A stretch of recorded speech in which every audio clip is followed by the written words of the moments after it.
Só que ao mesmo tempo que abalou Abacuque, o deu esperança, porque então Abacuque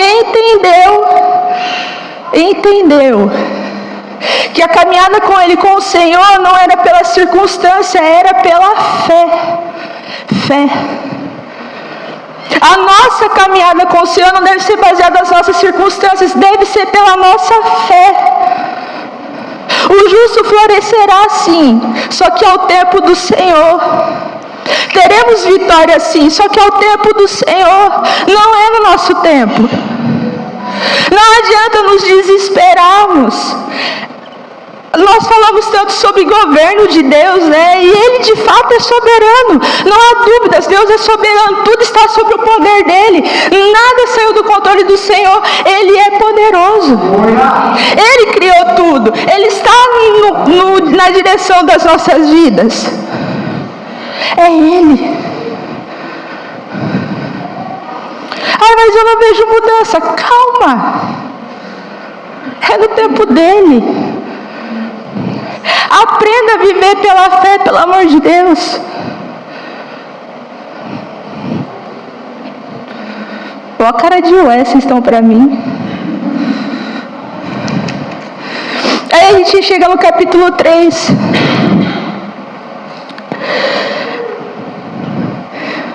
Que é a única coisa que eu quero falar com vocês hoje. Abacuque, ele entendeu que era pela fé. Abacuque teve um vislumbre, né, do que aconteceria no futuro. Então chega na oração dele no capítulo 3. E se você parar para perceber, é uma oração em forma de salmo, em forma de cântico. Abacuque então começa a cantar profeticamente. Abacuque então começa a celebrar a Deus por meio de cânticos. A oração do capítulo 3 é uma canção, é um louvor.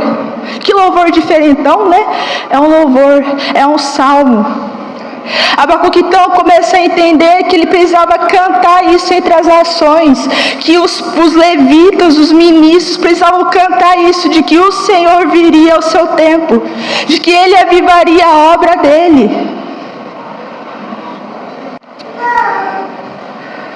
Fala assim comigo, ó.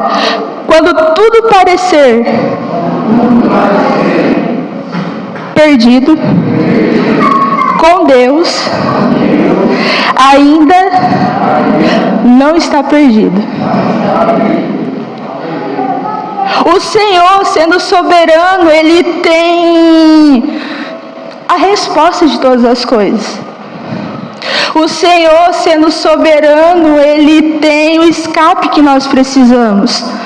O Senhor, sendo soberano, Ele tem as respostas que nós precisamos.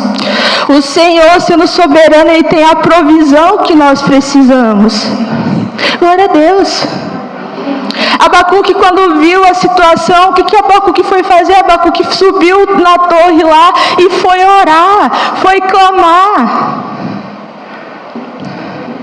Abacuque foi interceder, não somente pelo povo, mas por ele também. Nós temos uma manhã de jejum e oração, certo?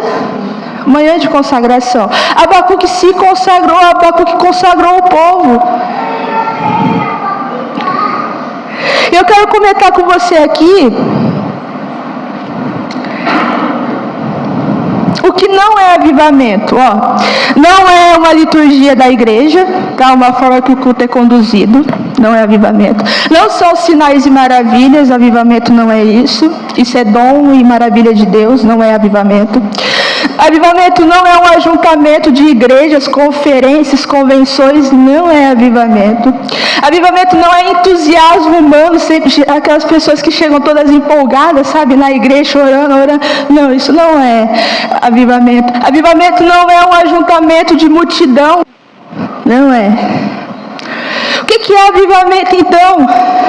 Avivamento, o resumo dela é abundantes conversões. Se não houver conversão, não há avivamento.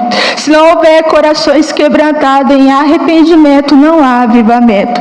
Pode haver grande grito de oração, mas se não houver um pecador se arrependendo e chorando pelos seus pecados diante do altar, não é avivamento. Pode haver sim gritos e churibicantos falando em línguas, tal, mas se não houver pessoas arrependidas, totalmente, genuinamente, prostradas, chorando o seu pecado diante do altar, não é avivamento.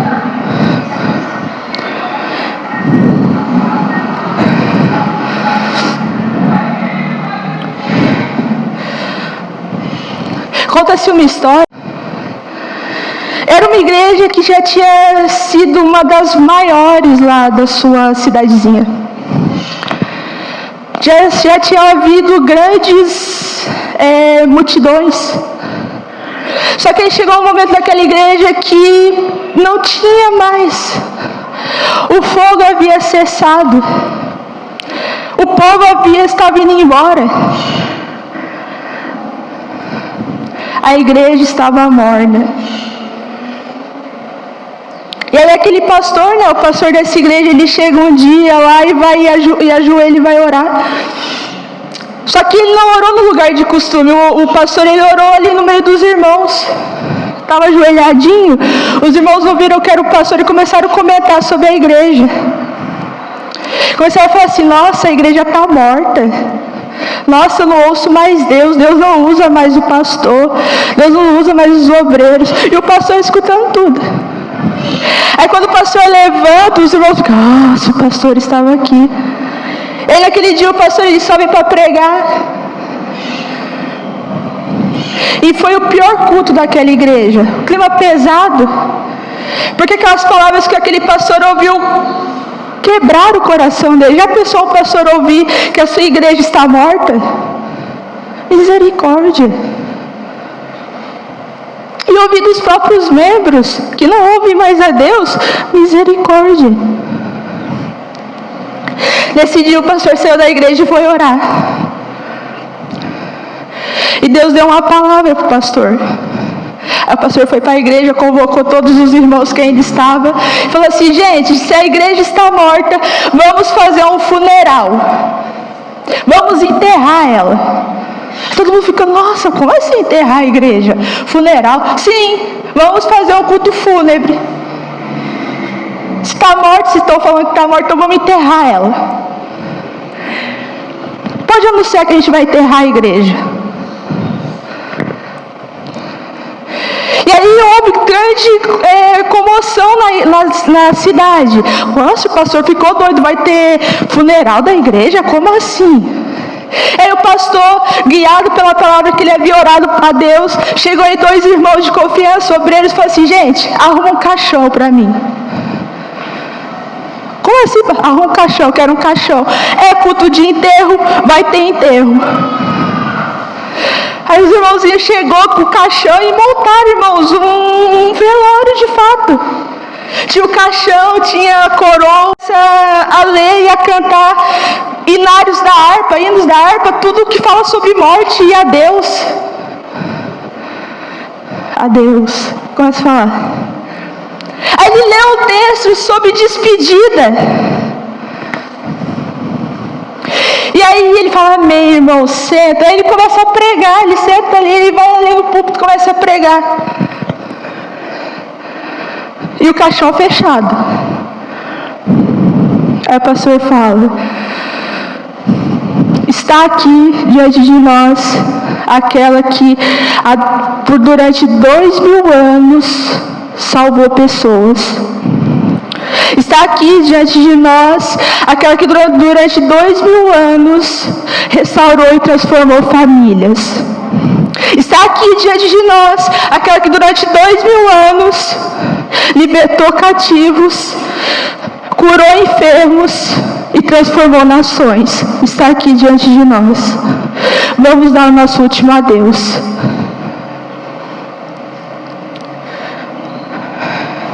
Aí o pastor fala assim: agora vocês vão fazer uma vida indiana aqui, um atrás do outro, vocês vão se despedir. Todo mundo vai e tal. Aí os irmãos, 2 obreirinhos, tal, vai lá, abre lá o caixão. E lá onde seria o rosto tinha um espelho. Sabe, no caixão tinha um espelho onde seria o rosto. Aí os irmãos começavam a chegar assim, e quando via e olhavam assim para dentro do caixão, se viam no espelho, viam o seu próprio reflexo. A história vai contar que quando eles se viam, eles gritavam e entravam em pranto. Corriam para o banco e ajoelhados começavam a orar. Não era a igreja que estava morta, era o povo. Não é que a igreja não funcionava mais, era o povo que estava trancado. Eles entenderam naquela manhã, naquela noite, naquele culto, que o funeral não era da igreja, o funeral era deles, porque na real, irmãos, nós somos a igreja. Nós somos esse aqui é só um templo, é só um prédio. Nós somos essa igreja levantada no Senhor aqui na terra. Nós somos essas pessoas usadas para transformar famílias. Nós somos essas pessoas usadas para curar, para transformar, para levar libertação aos cativos. Nós, a igreja somos nós, a igreja é você.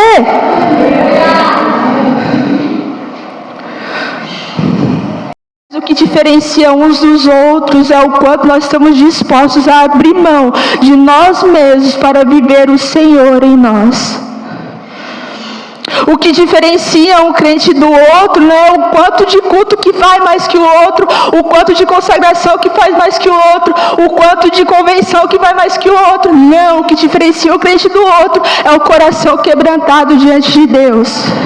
É o quanto está disposto a buscá-lo, é onde nós estamos dispostos a ir, é o que nós estamos dispostos a abrir mão, pelo simples prazer da presença dEle.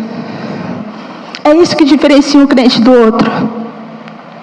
Não é o quanto nós somos usados para colocar a mão nas pessoas e orar. Irmão, orar por outro, qualquer um ora. Expulsar demônios, se for no nome de Jesus, até o mais endemoniado pode expulsar, porque é o Senhor que expulsa. É o poder dele, não somos nós. O que diferencia o crente do outro não é o quanto Deus o usa para milagres, porque se Deus deu o dom, vai continuar sendo usado. Ai, mas eu vejo tanta gente com a vida errada e Deus está usando, porque Ele tem aquele dom. O que diferencia, irmãos, um crente do outro, o que separa o trigo do joio, é a graça soberana do Senhor. É o quanto aquela graça te tocou. É o quanto o seu convívio com a palavra mexeu. Martinho Lutero, Santo Agostinho, ele vai dizer nas Confissões de Agostinho, esse livro, que a palavra, ela corta, ela fere. A palavra, quando lida, ela tem o poder de nos ferir profundamente, que vai lá da alma, que corta todo o espírito, que quebra o nosso coração. Que Agostinho está querendo dizer que quando eu tenho contato com a palavra, ela sendo de Deus, ela vai me transformar. Porque o que eu ler, Deus vai revelar aquilo que não está bom em mim. A palavra corta, a palavra fere. Se o que é pregado aqui nesse altar não mexe com você, tem alguma coisa errada. Se os cultos não geram algo diferente de Deus em você, tem alguma coisa errada. Se o que Deus usa os nossos pastores para pregar e profetizar sobre as nossas vidas não gera arrependimento em você, arrependimento, não remorso, arrependimento, tem alguma coisa errada. E não é com Deus, não é com seus pastores, é com você.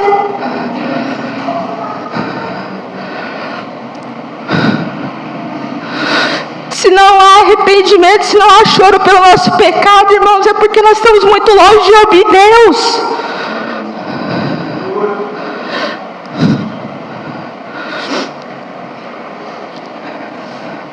Isso abalou Abacuque.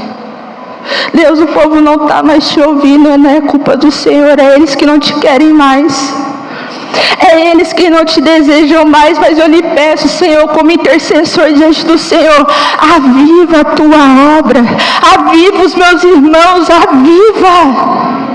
Que nessa manhã nossa oração, nosso clamor seja: Senhor, aviva, mas comece esse avivamento por mim. Eu preciso de arrependimento primeiro. Que nós sejamos os primeiros a querer ir lá na rua falar do Senhor. Que nós como igreja sejamos os primeiros a nos prostrarmos diante do altar.